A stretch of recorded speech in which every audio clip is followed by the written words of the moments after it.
ભાવનગર જિલ્લાના મહુવાના નિકોલ દરિયા કિનારે એક બિનવારસી બાર્જ મળી આવી છે. તો આ બાર્જ લાઇટ હાઉસ નજીકથી દરિયામાં પસાર થઈને નિકોલ દરિયા કિનારે આવી પહોંચ્યું હતું.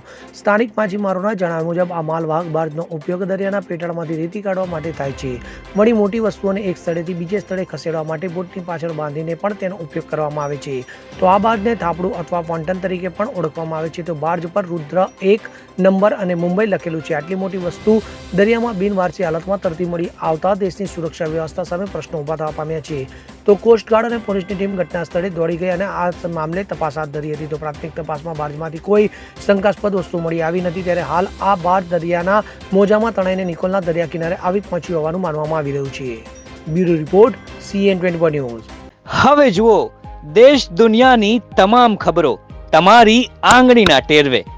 ઉઠાવો મોબાઈલ અને Google Play Store પરથી ડાઉનલોડ કરો અમારી CN24 ન્યૂઝ મોબાઈલ એપ.